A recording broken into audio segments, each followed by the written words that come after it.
Manizales. Las 5:00 de la tarde. Durante casi medio siglo, la imponente sirena de la fábrica de Manisol dictó el ritmo de vida de miles de familias caldenses, anunciando el fin del turno. Pero un día, de forma casi imperceptible, el ruido ensordecedor de las gigantescas máquinas troqueladoras comenzó a apagarse. Una a una, las líneas de producción fueron silenciadas en la penumbra. ¿Qué imperio se estaba desmoronando en la oscuridad? En su época dorada, Bata no era solo una tienda. Era un titán industrial monopolítico que calzó a una nación entera. Si creciste en la Colombia de los 80 o 90, tus primeros pasos tenían el inconfundible olor a chicle secreto de los Bubble Gummers, y tus carreras en el patio del colegio llevaban el sello indestructible de North Star o Power. Eran los dueños absolutos, desde el caucho crudo hasta la vitrina iluminada. Hoy esa musculatura industrial es un fantasma. Las imponentes naves de fabricación fueron vaciadas y el orgullo de la producción nacional fue sacrificado para abrirle paso a los contenedores marítimos. ¿Cómo es posible que una marca que dominaba absolutamente todos los hogares y centros comerciales del país se viera obligada a ejecutar su propio corazón industrial para no desaparecer por completo? No sufrieron una quiebra tradicional ni cerraron todas sus tiendas. Esta es la historia jamás contada de una guerra despiadada contra enemigos invisibles y la pérdida de identidad. Un relato impactante sobre cómo el gigante del calzado colombiano tuvo que amputarse una parte de su alma para sobrevivir en la era más cruel del retail. Para entender la magnitud de lo que se perdió, primero hay que comprender cómo se construyó. La historia de Bata en Colombia no comenzó en las calles de Bogotá o Medellín, sino a miles de kilómetros de distancia y varias décadas atrás, con una filosofía europea que buscaba una sola cosa: convertirse en el zapatero del mundo. La corporación Bata, nacida a finales del siglo XIX en la antigua Checoslovaquia, de la mano de Thomas Bata, ya era un titán global para mediados del siglo XX. Su modelo de negocio era tan ambicioso como infalible: llegar a países en vías de desarrollo, instalar gigantescas plantas de producción local, integrar verticalmente todo el proceso, desde la materia prima hasta la vitrina, y democratizar el calzado. No querían hacer zapatos para la élite, querían calzar a las masas. Y en la década de 1960, los ojos de este coloso miraron hacia la escarpada geografía de los Andes sudamericanos. Colombia, un país en pleno proceso de urbanización, con una vasta población rural que en muchas regiones aún caminaba descalza o dependía de alpargatas de fique artesanales, representaba el mercado perfecto.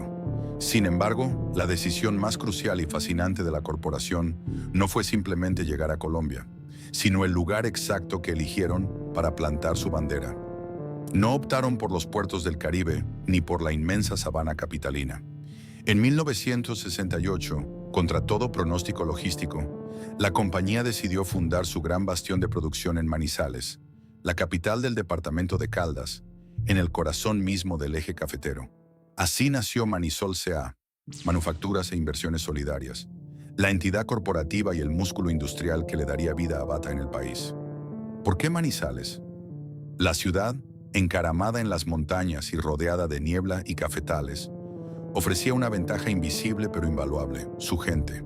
La tenacidad y la disciplina de la cultura caldense, forjada en la recolección del café y en la colonización antioqueña, era exactamente lo que una industria de manufactura pesada necesitaba. Pero el reto monumental apenas comenzaba. Las carreteras de Colombia en los años 60 eran caminos traicioneros al borde del abismo. Transportar toneladas de maquinaria pesada europea, inmensos hornos de vulcanización, troqueladoras y moldes de acero por el páramo de Letras, hasta Manizales, fue una hazaña de ingeniería logística que parecía desafiar el sentido común. El verdadero drama de esta época fundacional, sin embargo, fue la transformación humana. Manisol no solo construyó naves industriales de concreto y metal, transformó la estructura social de toda una región. Hombres y mujeres cuyas manos solo conocían el tacto áspero de la tierra, el machete y el grano de café rojo, tuvieron que enfrentarse a monstruos de acero, correas de transmisión y el olor penetrante del caucho hirviendo y el pegamento industrial. Fue un choque cultural masivo. El campesino se convirtió en operario. El tiempo, que antes se medía por la luz del sol y las temporadas de cosecha, Comenzó a ser dictado por el reloj checador y la imponente sirena de la fábrica. Esa sirena se convirtió en el latido del corazón de Manizales.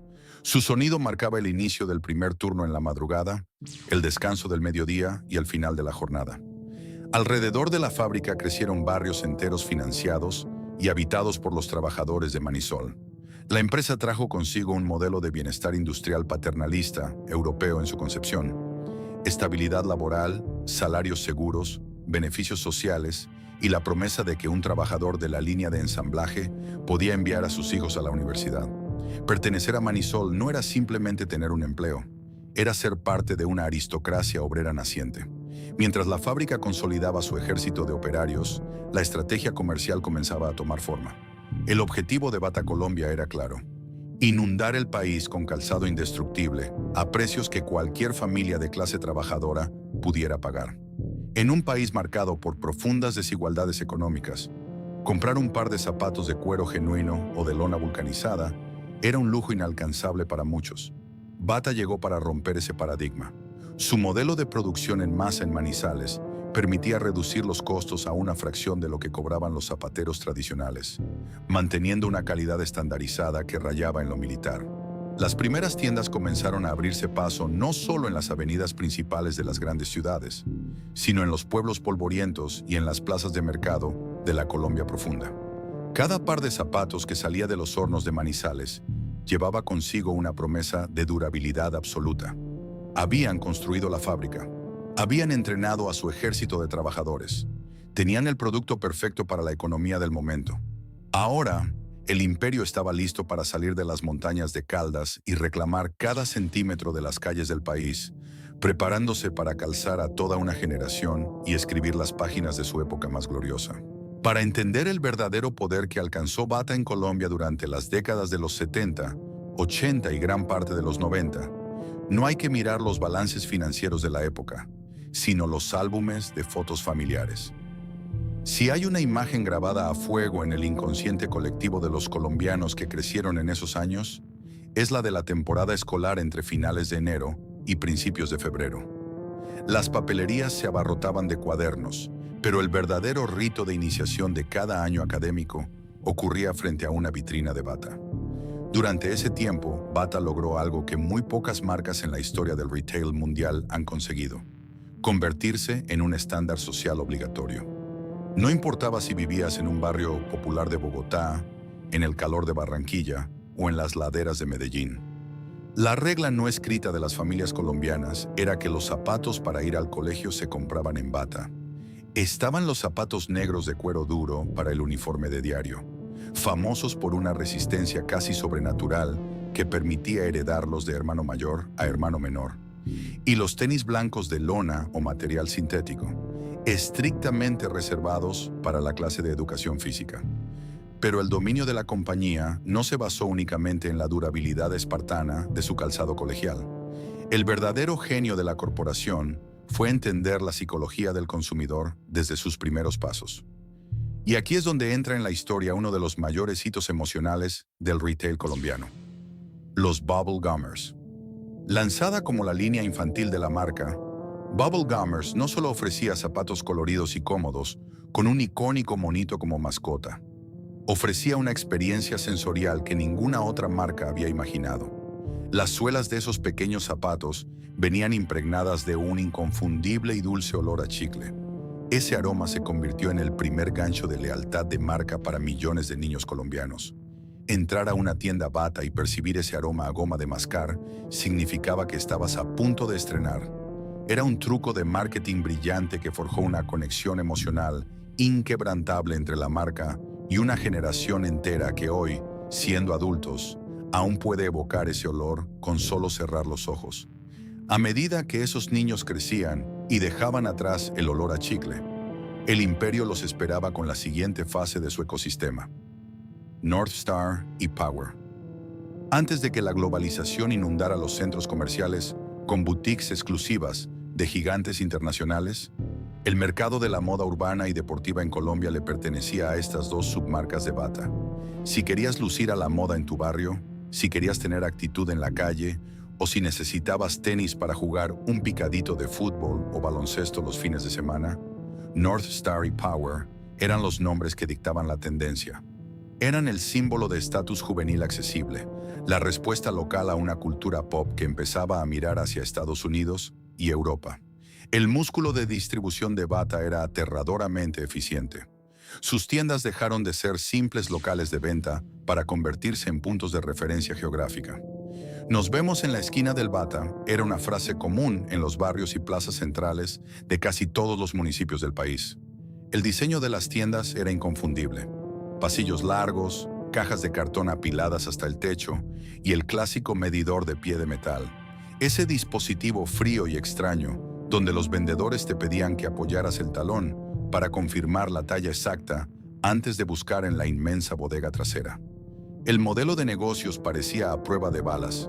Manisol S.A., allá en las montañas de Manizales, operaba a su máxima capacidad, devorando toneladas de caucho, cuero y lona para escupir millones de pares de zapatos al año, los cuales eran despachados a una red de tiendas que funcionaba como una aspiradora de ventas.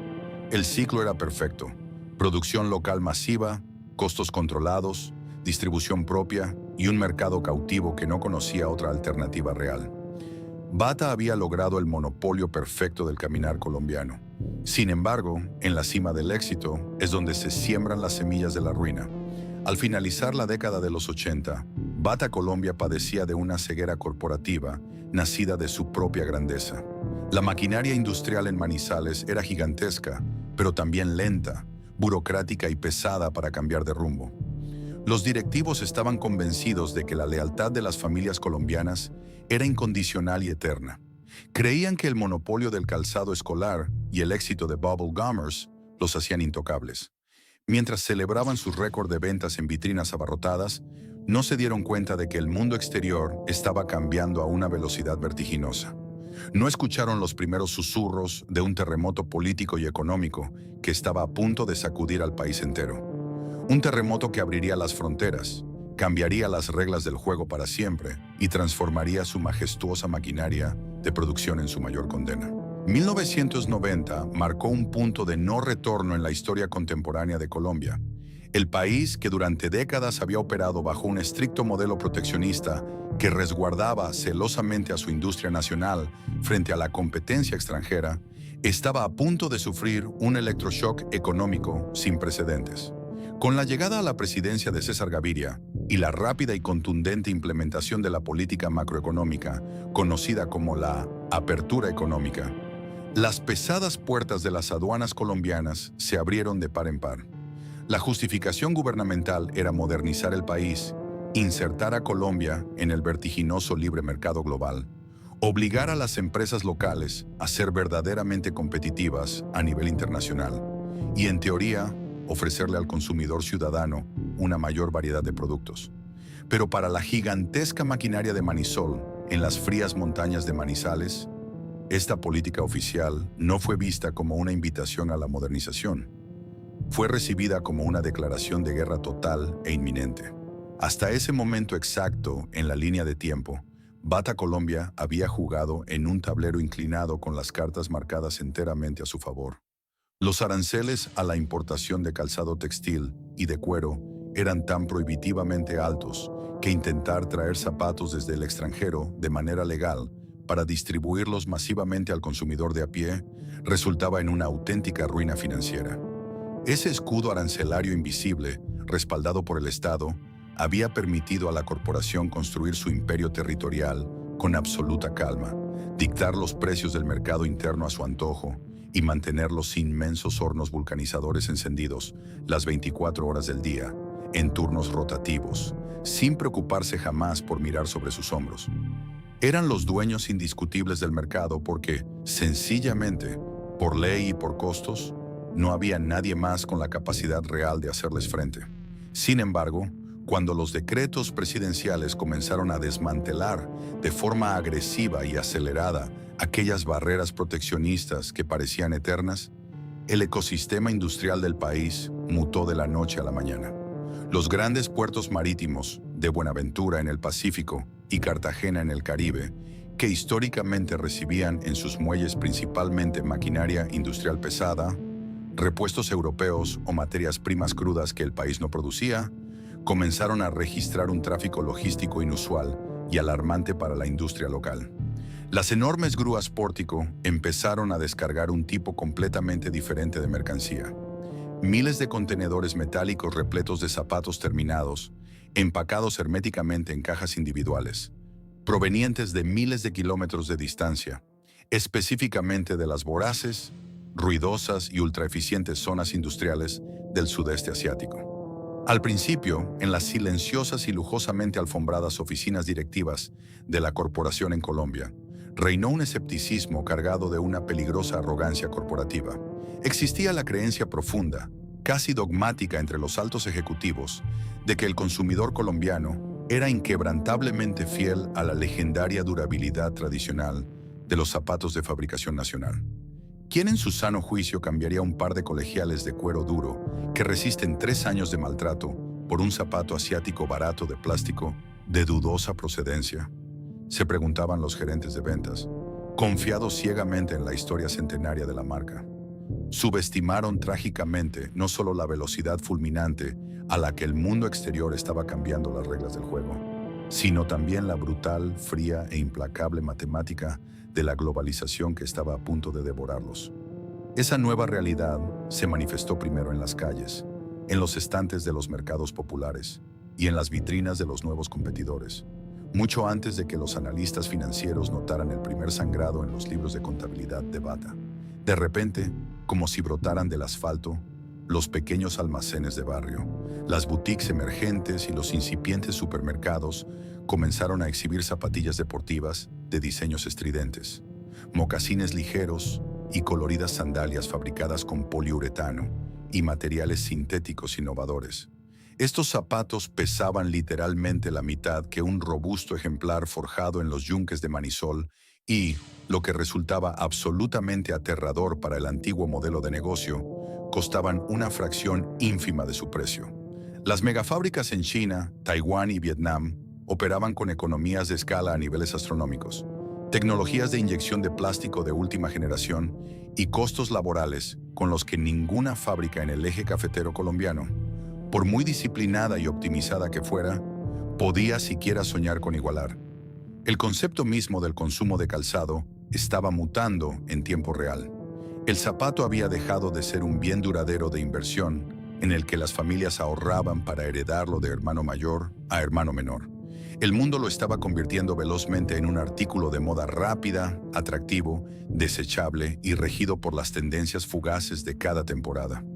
En los inmensos pasillos de concreto de la fábrica en Manizales, el eco de esa apertura económica comenzó a sentirse físicamente como un frío inusual que calaba hasta los huesos de los trabajadores.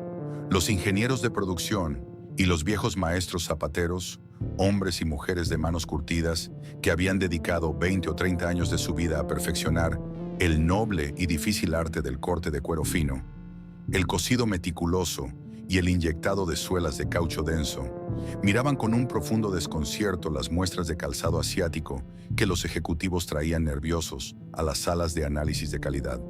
Técnicamente hablando, desde la purista perspectiva de la manufactura clásica, los zapatos importados eran manifiestamente inferiores. Los pegamentos industriales eran más débiles. Los materiales sintéticos no dejaban respirar el pie. Las terminaciones eran apresuradas y las costuras carecían de la resistencia legendaria a prueba de balas de Manisol. Pero a la familia promedio colombiana, duramente golpeada por las constantes fluctuaciones económicas, la persistente inflación y la dolorosa pérdida de poder adquisitivo de principios de los 90, esa calidad suprema de antaño pasó irremediablemente a un segundo plano. Todo orgullo nacional quedaba anulado frente al alivio financiero inmediato y tangible que representaba pagar hasta un 70% menos en la caja registradora de la zapatería. De la noche a la mañana, el gigante Bata Colombia se encontró estrellándose de frente y a toda velocidad contra un muro de concreto sólido. Su máximo orgullo corporativo, el famoso proceso de integración vertical absoluto, esa cadena de producción cerrada, perfecta y autosuficiente, donde controlaban absolutamente todo, desde la compra de la materia prima en bruto hasta la sonrisa del vendedor en el mostrador de la tienda minorista. de repente se transmutó en un ancla de miles de toneladas amarrada a su cuello. Mantener encendida y respirando a esa inmensa ciudadela industrial en Caldas costaba una verdadera fortuna diaria en nóminas de miles de operarios, mantenimiento correctivo de maquinaria pesada anticuada, largas negociaciones sindicales, gestión de bodegas gigantescas y el pago de costosos servicios públicos. Mientras la compañía histórica comenzaba a desangrar capital solo para sostener la respiración de este mastodonte burocrático, un nuevo y ágil importador independiente, ubicado en una oficina de Bogotá, Cali o Medellín, solo necesitaba un teléfono, un contacto en Asia, un catálogo internacional de tendencias y un modesto capital inicial para traer un contenedor entero de zapatos de última moda listos para vender. Lo hacían sin tener que lidiar jamás con un solo obrero en huelga, sin engrasar un solo engranaje y sin pagar pensiones. El grueso y protector cristal que había cobijado al gigante durante casi 3 décadas se había roto en 1000 pedazos de manera irreversible. La verdadera prueba de fuego para la supervivencia del imperio apenas acababa de comenzar, y el verdugo silencioso de la industria nacional no venía con un rostro visible ni portaba un nombre propio. Venía oculto en cientos de miles de anónimas cajas de cartón apiladas, cruzando paciente y letalmente las aguas del Océano Pacífico. Si la apertura económica fue un golpe frontal, directo y a plena luz del día contra la mandíbula del Imperio Bata, el segundo asalto vino desde las sombras, propinado por un enemigo sin rostro, sin junta directiva y sin sede corporativa. A medida que avanzaba la década de los 90, la geografía comercial de Colombia comenzó a mutar. Ya no se trataba solo de los elegantes centros comerciales o los tradicionales locales de barrio con sus grandes vitrinas de vidrio. El verdadero campo de batalla se trasladó a unos laberintos urbanos ruidosos, caóticos y vibrantes que redefinirían el consumo popular en el país. Los famosos San Andresitos, nombrados en alusión a la isla de San Andrés, históricamente un puerto libre de impuestos. Los San Andresitos florecieron en Bogotá, Cali, Medellín, Bucaramanga y casi todas las capitales departamentales. Eran gigantescos aglomerados de pequeños comercios informales, estrechos pasillos repletos de mercancía apilada hasta el techo, donde el olor a plástico nuevo, perfumes baratos y electrónica se mezclaba con el eco de los vendedores pregonando sus ofertas. Y en el corazón de este ecosistema latía un monstruo que devoraba implacablemente la cuota de mercado de la industria nacional: el contrabando.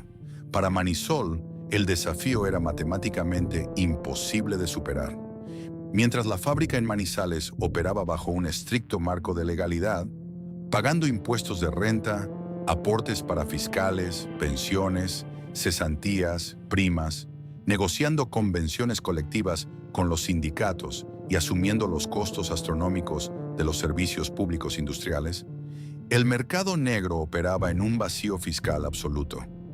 Miles de pares de zapatos cruzaban las fronteras de manera irregular o entraban por los puertos subfacturados, evadiendo cualquier tipo de arancel.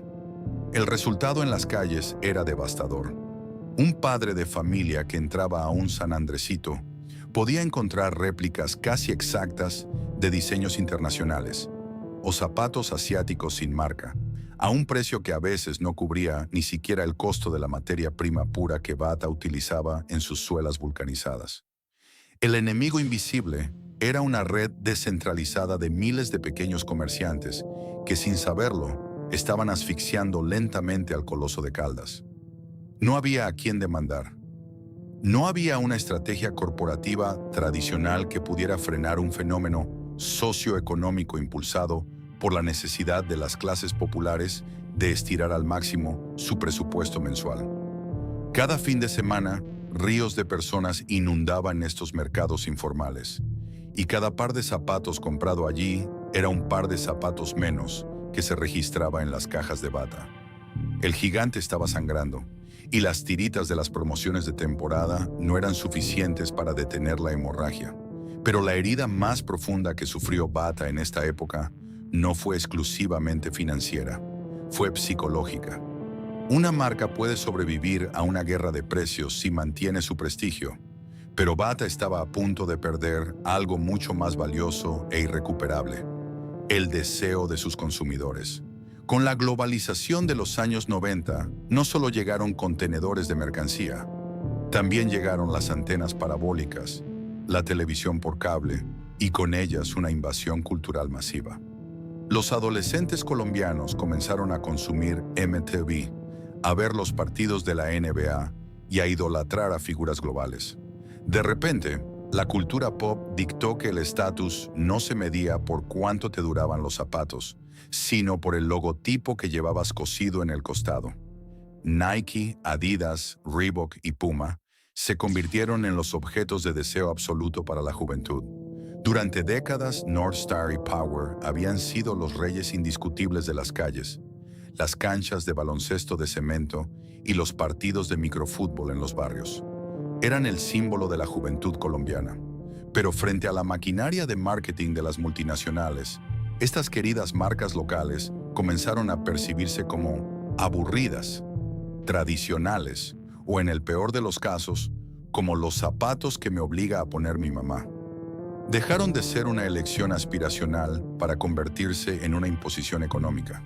El adolescente de los 90 prefería ahorrar durante meses o rogar a sus padres que le compraran una falsificación descarada en el San Andresito, con el logo de la palomita de Nike torcido o las 3 rayas de Adidas mal pegadas, antes que ser visto en el colegio estrenando unos North Star originales. La durabilidad espartana, el gran argumento de venta que había construido el imperio de Bata, ya no importaba. A nadie le interesaba que un zapato durara 3 años si, a los 6 meses, el diseño ya estaba pasado de moda. Esta desconexión cultural golpeó a Bata en su núcleo. Sus vitrinas, antes percibidas como el destino de compras por excelencia, comenzaron a verse envejecidas, estáticas, atrapadas en el tiempo. Entrar a una tienda Bata se sentía, para las nuevas generaciones, como visitar una reliquia de la época de sus abuelos. La corporación, acostumbrada a dictar lo que los colombianos debían usar, de repente se encontró persiguiendo desesperadamente tendencias que no entendía del todo. Intentaron modernizar sus diseños, copiaron siluetas extranjeras y lanzaron agresivas campañas publicitarias, pero el daño en la psique del consumidor ya estaba hecho. Habían perdido el monopolio de lo cool. En las salas de juntas, la negación inicial se transformó en pánico. Los inventarios de las líneas juveniles empezaron a acumularse en las inmensas bodegas. La tormenta perfecta se había desatado. Por un lado, el contrabando y las importaciones baratas les robaban al cliente de bajos ingresos que buscaba economía. Por otro, la globalización cultural les arrebataba a los jóvenes que buscaban estatus. El cristal se había roto, el mercado negro los rodeaba y la identidad de la marca se resquebrajaba. El coloso estaba acorralado y en las frías madrugadas de Manizales, los ejecutivos empezaron a contemplar lo impensable. Para salvar a la marca de la extinción total, iban a tener que sacrificar a su criatura más preciada. En el despiadado y frío mundo de los negocios corporativos, hay un momento crítico en el que los números en una hoja de cálculo dejan de ser simples estadísticas de rendimiento y se transforman en una sentencia de muerte irrefutable. Para Bata Colombia, ese momento no llegó con un estruendo repentino, sino a través de una agonía lenta y sostenida a lo largo de los años 90 y principios de los 2000. Las juntas directivas, que durante décadas se habían celebrado con el orgullo triunfalista de quienes dominaban un monopolio absoluto, se convirtieron en funerales anticipados. Sobre las mesas de caoba de las oficinas principales se apilaban informes financieros que gritaban una verdad insoportable.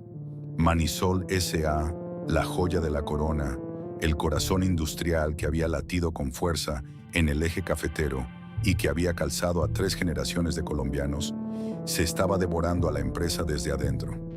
La ecuación matemática que enfrentaban los ejecutivos era tan simple como aterradora: fabricar un par de zapatos en la monumental planta de Manizales, pagando salarios justos, asumiendo cargas prestacionales, manteniendo inmensos hornos industriales que consumían megavatios de energía, importando materias primas y lidiando con la pesada burocracia de una nómina gigantesca.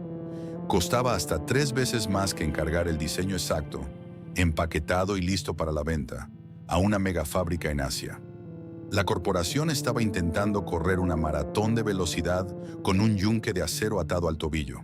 El margen de ganancia operativa, que alguna vez fue el más envidiado del país, se había desplomado hasta números rojos.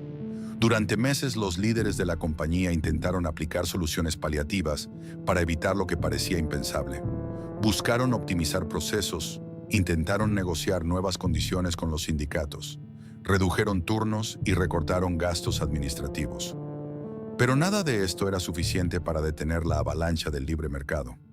Frente al ataque simultáneo del contrabando en los San Andresitos y las importaciones legales ultra baratas, la cúpula directiva se vio obligada a tomar la decisión más dolorosa, traumática y radical en la historia del calzado colombiano. Para salvar la marca, para que el letrero rojo de Bata siguiera encendido en los centros comerciales y en las calles principales del país, tenían que amputar su propia extremidad industrial. La empresa dejaría de ser un coloso de la manufactura nacional para transformarse, casi por completo, en un comercializador y un importador. Tenían que matar a las máquinas para salvar a la tienda. El impacto de esa decisión no se sintió en las elegantes oficinas de Bogotá, sino a cientos de kilómetros de distancia, en la escarpada topografía de Manizales, donde el destino de la fábrica estaba inexorablemente ligado al destino de la ciudad. Cuando los rumores de cierres masivos y reestructuración comenzaron a filtrarse por los pasillos de la planta, el aire denso y caluroso, siempre impregnado del característico olor a pegamento industrial y caucho fundido, se volvió irrespirable. Para los miles de trabajadores caldenses, Manisol no era simplemente un lugar donde se marcaba tarjeta de entrada y salida. Era una institución familiar. Era el lugar donde los abuelos habían entrado a trabajar en los años 60, cuando la fábrica apenas era una promesa, donde los padres habían hecho carrera y donde los hijos esperaban encontrar un sustento seguro para toda la vida. El proceso de desmantelamiento no ocurrió de un día para otro. Fue una sangría lenta, una agonía prolongada que desgarró el tejido social de la región. Los primeros en irse fueron los operarios de las líneas de producción menos rentables. Llegaron los planes de retiro voluntario, las jubilaciones anticipadas forzosas y finalmente las temidas cartas de despido por supresión de áreas. Hombres y mujeres con 20 o 30 años de experiencia, cuyas manos maestras sabían exactamente cómo tensar el cuero, cómo aplicar el adhesivo con precisión milimétrica y cómo operar las peligrosas troqueladoras, se encontraron de repente en la calle con un cheque de liquidación en el bolsillo y un mercado laboral que ya no necesitaba artesanos del calzado, sino asesores comerciales o teleoperadores. Los testimonios de aquella época están cargados de una nostalgia amarga. Los vestuarios, que alguna vez fueron el escenario de bromas estridentes y camaradería al final del turno de las 5 de la tarde, se llenaron de abrazos de despedida, lágrimas silenciosas y cajas de cartón con pertenencias personales. La majestuosa sirena de la fábrica, que durante décadas había dictado el ritmo de vida de barrios enteros en Manizales, avisando el cambio de turno, comenzó a sonar cada vez menos, hasta que finalmente, un día, quedó muda para siempre. El silencio que se apoderó de las inmensas naves de concreto fue, para muchos extrabajadores, más ensordecedor y doloroso que el estruendo de los inmensos motores eléctricos que alguna vez las habitaron. Lo que siguió fue un espectáculo fantasmagórico. Las áreas de producción que alguna vez albergaron a miles de obreros en un ballet sincronizado de manufactura a gran escala quedaron desiertas. La luz del sol se filtraba por los altos ventanales de la fábrica, iluminando partículas de polvo que bailaban sobre las carcasas apagadas de maquinarias que valían millones de dólares, pero que ahora eran consideradas chatarra obsoleta en la nueva economía globalizada. Algunas líneas de ensamblaje fueron desarmadas pieza por pieza, vendidas por partes o enviadas al extranjero. Otras, simplemente, quedaron cubiertas bajo pesadas lonas plásticas, como monumentos funerarios de una era industrial que el país había perdido irremediablemente. La ironía más cruel de este colapso industrial interno era lo que sucedía de puertas para afuera, en las calles del país. Para el consumidor colombiano promedio que paseaba por un centro comercial en Bogotá, Medellín o Barranquilla, Bata no había quebrado. Las tiendas seguían allí, los letreros rojos seguían iluminados, los vendedores seguían atendiendo con una sonrisa y el clásico medidor metálico seguía en el suelo. Pero la naturaleza misma del producto que llenaba los estantes había sufrido una metamorfosis radical e invisible. Si un comprador levantaba un zapato y leía la etiqueta oculta en la lengüeta, ya no encontraría el orgulloso hecho en Colombia o industria nacional. En su lugar, pequeñas letras impresas revelaban el nuevo orden mundial: Made in China, Made in Vietnam, Made in Indonesia. La marca había sobrevivido a su crisis financiera más profunda. Había evitado la liquidación comercial que borró a tantas otras empresas de la época, pero el precio que pagó fue incalculable. Bata había conservado el cascarón de su imperio minorista, pero en el proceso había sacrificado el músculo, el sudor y el alma de los miles de operarios que la construyeron en primer lugar. La maquinaria se había detenido, el cristal se había roto, y el gigante, aunque vivo, tendría que enfrentar la nueva década con una crisis de identidad que amenazaba con hundir lo poco que quedaba de su prestigio original. El doloroso cierre de las gigantescas líneas de producción en Manizales había logrado detener la hemorragia financiera masiva que amenazaba con llevar a la corporación a la quiebra absoluta. Matemáticamente, la empresa había salvado los muebles. Importar desde Asia era infinitamente más barato que mantener los hornos industriales encendidos en el eje cafetero. Sin embargo, al apagar las máquinas, Bata Colombia se despertó a la mañana siguiente con un problema existencial mucho más complejo y sutil que los números en un balance contable. Habían salvado el cuerpo de la empresa, pero en el proceso parecían haber perdido su alma. La marca entró en la década de los 2000 sumida en una profunda y paralizante crisis de identidad. Durante casi 4 décadas, la identidad de Bata había estado intrínsecamente ligada a su condición de fabricante omnipotente. El orgullo de la empresa era el hierro y el caucho, la certeza de que cada par de zapatos era forjado en suelo nacional para resistir el paso del tiempo. Pero ahora, despojados de su musculatura manufacturera, se habían convertido en un eslabón más de la cadena global de reventa. Eran, a efectos prácticos, importadores que comercializaban bajo un letrero rojo con mucha historia. Y ese letrero rojo estaba empezando a verse terriblemente viejo. Mientras Bata intentaba asimilar su nueva realidad operativa, la geografía urbana y las costumbres de consumo en Colombia estaban experimentando una metamorfosis radical. A principios del nuevo milenio, el país vivió el boom espectacular de los megacentros comerciales. Lugares inmensos, con diseños arquitectónicos vanguardistas, escaleras eléctricas brillantes y patios de comidas gigantescos, comenzaron a reemplazar a las tradicionales calles del centro de las ciudades como el destino principal para el esparcimiento familiar y las compras de fin de semana. El consumidor colombiano se volvió más sofisticado. Ya no solo buscaba adquirir un producto, buscaba vivir una experiencia de compra. Fue en este nuevo escenario de vitrinas deslumbrantes donde la vejez del imperio quedó trágicamente expuesta. Entrar a una tienda Bata tradicional de aquella época era como atravesar un portal hacia 1985. El formato de los almacenes no había evolucionado en décadas. Mantenían los mismos pasillos rectos y funcionales, iluminados por luces fluorescentes blancas y frías que zumbaban ligeramente. Las paredes estaban flanqueadas por altísimas torres de cajas de cartón apiladas desde el suelo hasta el techo, dando la sensación de estar en una bodega más que en una boutique. Y en el centro del piso, como un artefacto arqueológico, seguía descansando el pesado medidor metálico de pies.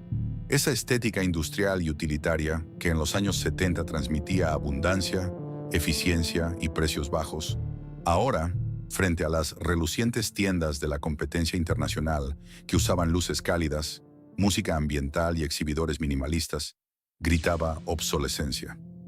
Para el nuevo consumidor que paseaba por los pasillos de mármol de los centros comerciales modernos, las tiendas de Bata parecían lúgubres, desordenadas y ancladas en un pasado del que la sociedad colombiana quería despedirse. El letargo en el diseño de las tiendas no era más que el reflejo físico de la confusión estratégica que reinaba en las oficinas directivas. Sin su relato de industria nacional inquebrantable, Bata no sabía exactamente qué venderle al país. Al intentar competir simultáneamente contra el contrabando de los San Andresitos y contra las boutiques de moda de los centros comerciales, la oferta de productos en las vitrinas se volvió esquizofrénica y caótica. En un mismo estante, el cliente podía encontrar un zapato colegial clásico de cuero duro al lado de una zapatilla sintética asiática de colores chillones que intentaba, sin éxito, imitar la última tendencia urbana. El resultado de esta desorientación fue devastador para la percepción de la marca. Bata cayó en la zona más peligrosa en la que puede entrar un negocio de retail, el limbo de la indiferencia. Ya no eran lo suficientemente baratos para ser considerados la opción indiscutible del mercado popular, pero tampoco tenían el diseño ni el prestigio necesario para atraer al consumidor aspiracional de clase media. Habían dejado de ser un destino de compras por deseo para convertirse casi exclusivamente en un destino por obligación. Esta dependencia de la obligación quedó trágicamente evidenciada en sus ciclos de ventas. El único momento del año en el que los almacenes volvían a ver las multitudes de antaño, donde las cajas registradoras no daban abasto y las familias se agolpaban en los pasillos, era entre finales de enero y principios de febrero, la sagrada temporada escolar. La herencia de la marca era tan fuerte que, a pesar de todo, los padres colombianos seguían confiando en Bata para los zapatos negros del uniforme y los tenis blancos de educación física. Era un remanente del pasado, un ritual automático. Pero los directivos sabían perfectamente la amarga verdad matemática. Un imperio comercial moderno no puede sobrevivir 12 meses pagando altísimos arriendos en centros comerciales de estrato alto, alimentándose únicamente de las ganancias de una temporada escolar que dura 6 semanas. Durante el resto del año escolar, desde marzo hasta noviembre, las tiendas se vaciaban de manera alarmante. Los vendedores pasaban largas horas organizando cajas o mirando hacia la calle, esperando a clientes que ahora preferían gastar su quincena en otras cadenas especializadas o en la floreciente cultura del fast fashion. El diagnóstico final en las salas de juntas fue implacable.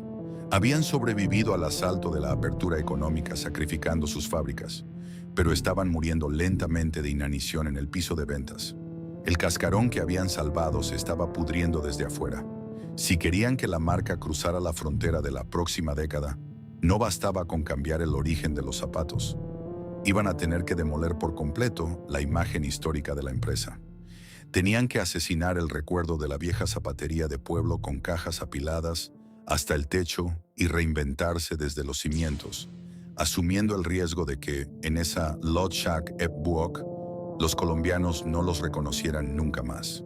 El amanecer del nuevo milenio trajo consigo un ultimátum ineludible, frío y matemático para las directivas de Bata Colombia. El sangrado financiero masivo derivado de la manufactura pesada había sido contenido con el traumático cierre de gran parte de las líneas de producción en Manizales. Pero una nueva gangrena amenazaba ahora con devorar el área de ventas. Haber sobrevivido al choque frontal de la apertura económica les había enseñado, a la fuerza, cómo importar contenedores desde el otro lado del mundo. Sin embargo, en las oficinas de planeación estratégica se dieron cuenta de una verdad aterradora. Tenían que aprender a vender de nuevo.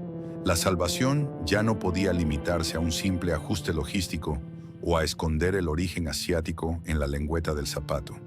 Requería una cirugía mayor a corazón abierto, una transformación radical y obligada que implicaba demoler hasta los cimientos la identidad visual, operativa y cultural que los colombianos habían consumido por décadas. En las tensas reuniones corporativas de la época, la vieja guardia de la empresa, aquellos ejecutivos que aún creían ciegamente que el invencible zapato colegial, de cuero duro, y la fidelidad ciega de las madres colombianas sostendrían el negocio eternamente, fue finalmente silenciada por la realidad de las cifras. La nostalgia, descubrieron con dolor, no pagaba los altísimos arriendos en los nuevos y relucientes centros comerciales de Bogotá, Medellín o Cali. Se tomó entonces la decisión más draconiana desde el cierre de las fábricas. Había que asesinar el concepto histórico de la zapatería de barrio. Bata debía dejar de comportarse como un fabricante anticuado que despachaba zapatos en bodegas lúgubres y empezar a operar como un depredador ágil del retail moderno, en sintonía absoluta con las exigencias estéticas de un nuevo consumidor implacable. Esto significaba aceptar, pública y comercialmente, el divorcio final de sus raíces industriales. El primer paso de esta dolorosa metamorfosis se ejecutó en el plano físico y fue profundamente simbólico. Las cuadrillas de remodelación, armadas con planos dictados desde el extranjero, comenzaron a llegar a los locales históricos. Frente a la mirada atónita y a menudo melancólica de los vendedores más veteranos y de los clientes de toda la vida, el viejo y conocido mundo de Bata fue desmantelado a mazazos. Las icónicas, polvorientas y altísimas murallas de cajas de cartón que alguna vez se apilaron hasta tocar el techo, el símbolo máximo de la abundancia espartana y el músculo de la marca, fueron derribadas sin piedad. Los pasillos estrechos, laberínticos y utilitarios fueron despejados. Las enormes vitrinas que exhibían cientos de modelos, amontonados como si fueran una plaza de mercado, fueron vaciadas. Y el viejo medidor metálico de pies, aquel frío artefacto casi clínico en el que generaciones enteras de colombianos habían apoyado el talón temblando de frío, fue discretamente desterrado a los cuartos de San Alejo o a los basureros. Todo vestigio que oliera a la rudeza industrial de la década de los 80 fue borrado del mapa. En el inmenso espacio vacío que dejó el antiguo formato, emergió una filosofía de diseño importada directamente de las frías directrices corporativas globales. El rediseño Red Concept, concepto rojo. Esta nueva arquitectura interior buscaba desesperadamente emular la experiencia sofisticada de las boutiques internacionales de fast fashion que le estaban robando el sueño a los directivos. Las luces fluorescentes pálidas, parpadeantes y zumbantes, que alguna vez le dieron a las tiendas ese aspecto de dispensario institucional, fueron reemplazadas por elaborados sistemas de iluminación cálida, difusa y focalizada. Ahora, las luces de techo hacían brillar sutilmente el cuero sintético y resaltaban los vibrantes colores de las nuevas zapatillas urbanas. El producto dejó de ser tratado como mercancía a granel. Ya no había decenas de pares amontonados esperando ser despachados. En su lugar, el inventario principal se ocultó en las bodegas traseras y el piso de ventas se transformó en una galería minimalista. Cada zapato descansaba como una pieza única sobre repisas flotantes. Módulos de madera clara y exhibidores de metal pulido, presentados casi como artículos de lujo accesible.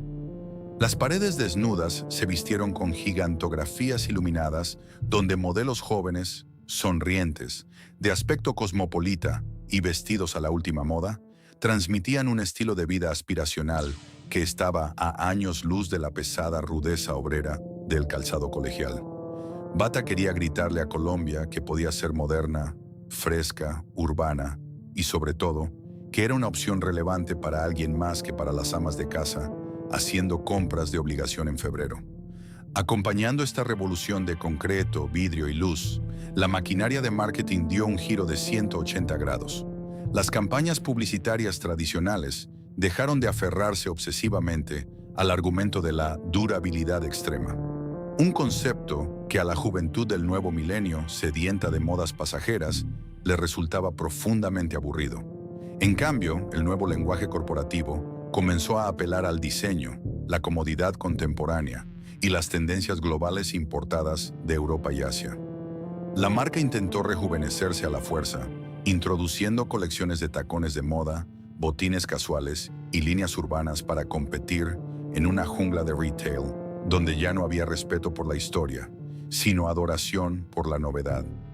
Sin embargo, esta transformación radical cobró un impuesto invisible pero profundamente sentido. Al adoptar con precisión milimétrica el estándar internacional del retail moderno, Bata Colombia logró salvar su extensa red de tiendas de una muerte segura por asfixia comercial, pero en el altar del progreso sacrificó el último fragmento de su alma tradicional. Las nuevas tiendas eran innegablemente impecables, atractivas, brillantes y eficientes, pero también eran estandarizadas, estériles y, en cierto modo, huérfanas de identidad. Entrar a uno de estos nuevos locales en un mall de Bogotá o Cali se sentía exactamente igual que entrar a uno en Praga o en Kuala Lumpur. El gigante había logrado sobrevivir a la crisis de extinción más oscura de su historia, vistiéndose con un impecable y moderno traje de talla internacional. Pero debajo de los relucientes paneles acrílicos y el mármol pulido, el espíritu cálido de la antigua zapatería de pueblo y el orgullo de la vieja fábrica caldense habían quedado sepultados para siempre. El polvo de la reestructuración masiva finalmente se asentó. Al observar el panorama del retail colombiano en la actualidad, es evidente que el campo de batalla ha cambiado de manera irreconocible. Bata logró cruzar el desierto de la modernización y llegar a la tercera década del siglo XXI. Pero el gigante que emergió al otro lado ya no era el monarca absoluto que dictaba las reglas del juego. Hoy, la marca es un sobreviviente curtido, un veterano de guerra con cicatrices profundas que aprendió, a base de golpes limpios, a bailar con los lobos en la jungla de asfalto y fibra óptica. Ya no compiten solo contra el contrabando tradicional de los sanandresitos.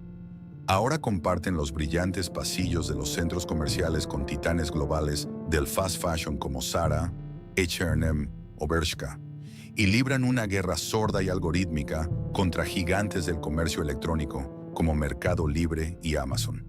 Para mantenerse a flote en este océano rojo, la compañía tuvo que dominar un lenguaje que en los años 80 habría sonado a ciencia ficción: la omnicanalidad. Las tiendas físicas, ahora despojadas de su peso industrial e histórico, se convirtieron en vitrinas interactivas, puntos de recogida y eslabones de una inmensa cadena logística digital. El cliente moderno puede estar acostado en su cama en Medellín, ver un anuncio en Instagram de unos botines de moda, comprarlos con un clic en su celular y recogerlos al día siguiente en el local de Bata más cercano, o recibirlos directamente en la puerta de su casa. La agilidad se convirtió en el nuevo mantra corporativo. Ya no fabrican millones de pares idénticos para que duren años. Importan colecciones efímeras y rotan los inventarios a una velocidad vertiginosa para no aburrir a un consumidor que tiene el mundo entero a su disposición en la pantalla de su teléfono inteligente. Sin embargo, en medio de esta frenética carrera hacia la modernidad absoluta y la estandarización global, los estrategas de la marca descubrieron que su activo más valioso no era una nueva plataforma de ventas online ni el diseño minimalista de sus nuevas tiendas. Su mayor tesoro estaba oculto en la memoria emocional del país. Se dieron cuenta de que habían cometido un grave error al intentar esterilizar por completo su pasado durante los años de la transformación obligada. Para conectar realmente con el mercado colombiano, no podían ser simplemente otro importador genérico de zapatos asiáticos. Tenían que capitalizar el enorme peso de su herencia cultural. Y la llave de oro para abrir esa bóveda de la nostalgia tenía un nombre muy específico y un olor inconfundible: Bubble Gummers. El resurgimiento estratégico de la línea infantil fue una jugada maestra de la psicología del consumidor. Aquellos niños colombianos de los años 80 y 90 que corrían por los patios de los colegios luciendo sus Bubble Gummers, ahora son adultos, padres y madres de familia, con un poder adquisitivo establecido. Cuando estos millennials entran a un centro comercial a buscar zapatos para sus propios hijos, se enfrentan a un mar de opciones hipermodernas. Pero entonces, al pasar por una vitrina de Bata, perciben esa sutil pero poderosa fragancia a chicle frutal. Es un viaje en el tiempo, un gancho directo al sistema límbico. No están comprando un simple zapato con suela de goma, están comprando un fragmento de su propia infancia y se lo están regalando a sus hijos. La marca entendió, mejor que nadie, que la nostalgia, bien dosificada, es uno de los motores de compra más poderosos e irracionales del retail moderno. Pero este juego de equilibrismo es extremadamente peligroso y frágil. La dirigencia actual de Bata Colombia vive en una tensión perpetua, caminando todos los días sobre una cuerda floja. Si se apoyan demasiado en la nostalgia y en el peso de sus marcas clásicas, como Bubble Gummers, o en el indestructible calzado colegial, corren el riesgo de retroceder, de ser percibidos nuevamente como un museo irrelevante para los adolescentes y jóvenes adultos que dictan el consumo hoy. Por el contrario, si aceleran demasiado en su intento por copiar las tendencias urbanas fugaces, pierden toda diferenciación, diluyen su identidad y terminan ahogándose en un mar de competidores que siempre podrán ofrecer un diseño más llamativo a un precio ligeramente menor. El Bata que camina hoy por las calles de Colombia es una paradoja empresarial fascinante. Es una corporación que opera como una red comercial y logística altamente eficiente, pero que, muy en el fondo, lleva tatuada en su piel la historia de una vieja fábrica caldense. Han aceptado con pragmatismo que los días de gloria monopolística, en los que el pitazo de la sirena de Manisol paralizaba una ciudad entera, jamás volverán. Tuvieron que amputar su propio corazón manufacturero y derribar sus montañas de cajas de cartón para asegurarse un boleto hacia el futuro. El imperio cambió la fuerza bruta de sus hornos industriales por la agilidad de los datos y el marketing emocional. Sobrevivieron al fin de su propia era, y aunque la marca que ilumina los pasillos comerciales es fundamentalmente distinta a la que llegó al país hace más de medio siglo, sigue ahí, respirando, vendiendo y aferrándose con uñas y dientes a su lugar legítimo en el armario de las familias colombianas. Hay un fenómeno cultural y sociológico verdaderamente fascinante que ocurre cuando una marca logra penetrar de manera tan profunda en el tejido diario de un país que sus verdaderos orígenes terminan borrándose de la memoria colectiva. Si hoy te paras en cualquier plaza central de Colombia, desde la bulliciosa carrera séptima en Bogotá hasta el Parque de Berrío en Medellín, y le preguntas a un transeúnte de dónde es originaria la marca Bata, la inmensa mayoría responderá con una certeza absoluta, casi con orgullo patrio, que es una empresa 100% colombiana. El fantasma de Tomás Bata, aquel visionario zapatero de la lejana y fría Checoslovaquia, que fundó el imperio a finales del siglo XIX, probablemente sonreiría ante esta apropiación cultural, porque aunque el capital, la maquinaria y la filosofía corporativa inicial cruzaron el océano Atlántico, el sudor, el esfuerzo y las manos que construyeron el imperio en el eje cafetero fueron innegablemente colombianas. Bata Colombia dejó de ser una simple franquicia extranjera el mismo día en que el primer niño campesino se puso un par de sus zapatos para caminar hacia la escuela rural. Se nacionalizó a través del uso, del desgaste, de las suelas embarradas y de los cordones deshilachados de millones de ciudadanos. La huella más imborrable que dejó la era dorada de Manisol y Bata no está escrita en los libros de contabilidad ni en los registros de la Cámara de Comercio, sino en el diccionario no oficial del habla colombiana. Durante décadas, la marca trascendió su condición comercial para convertirse en un sustantivo genérico. Decir unos zapatos Bata no era simplemente referirse a una etiqueta, era invocar un estándar inquebrantable de durabilidad. Era la promesa silenciosa que una madre le hacía a su bolsillo de que ese calzado escolar, rígido y casi indestructible, soportaría los partidos de fútbol en asfalto, los charcos del invierno y los recreos salvajes, al menos hasta que el pie del niño creciera y ya no encajara. Ese nivel de confianza ciega, forjado a base de cuero grueso y caucho vulcanizado, es un activo emocional que miles de startups y corporaciones modernas sueñan con comprar con millones de dólares en pautas digitales, pero que solo se gana con el tiempo y la verdad en las calles.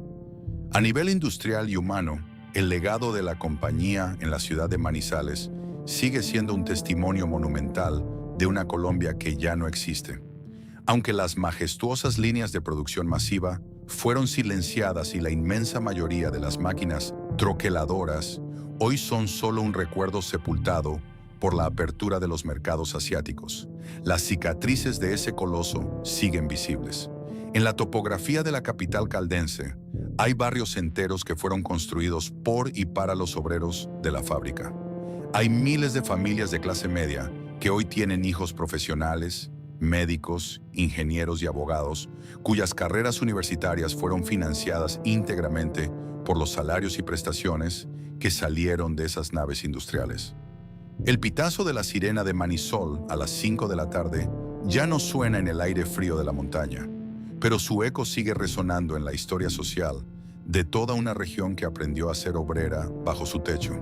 Sin embargo, el capítulo de Bata Colombia también encierra una de las lecciones empresariales más crudas, tétricas y reales de la historia del retail en América Latina.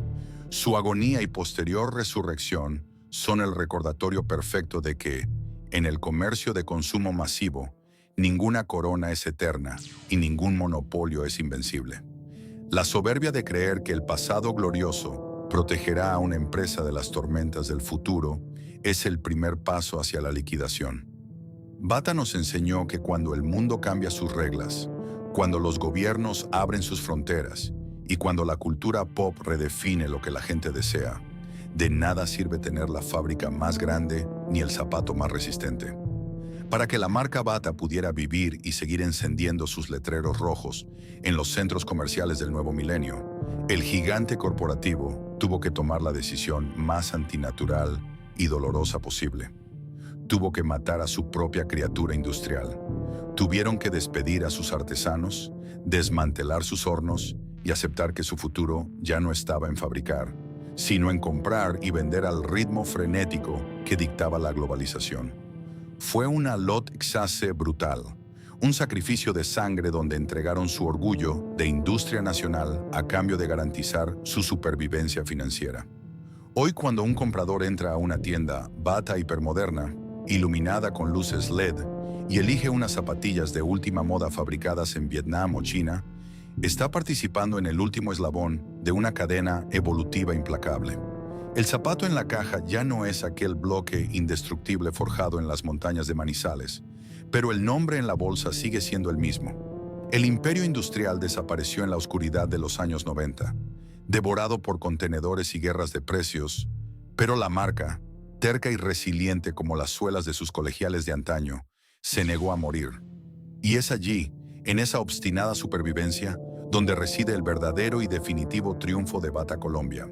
La historia de Bata en Colombia es un testimonio fascinante y melancólico sobre el precio exacto de la supervivencia. En el despiadado mundo del retail, no todos los imperios comerciales terminan con un letrero de cerrado por liquidación o con las persianas metálicas abajo para siempre.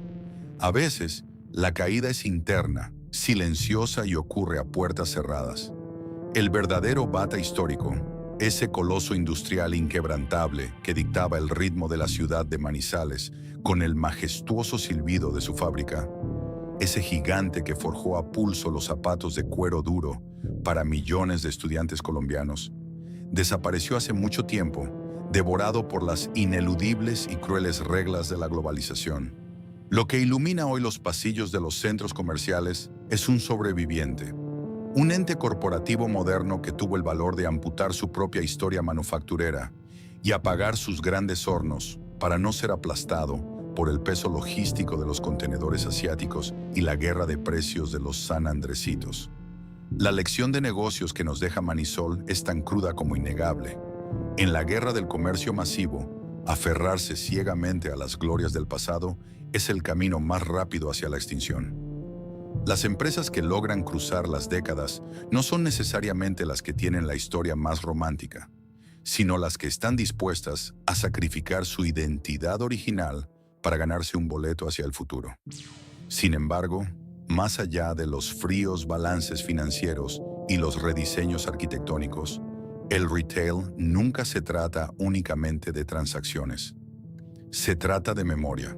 Se trata de la historia de nuestras familias. Aunque las vitrinas actuales de Bata luzcan estandarizadas y el orgullo del hecho en Colombia sea apenas un eco distante, el verdadero legado de la marca está resguardado en un lugar donde ningún algoritmo ni competidor extranjero podrá entrar jamás: el corazón del país.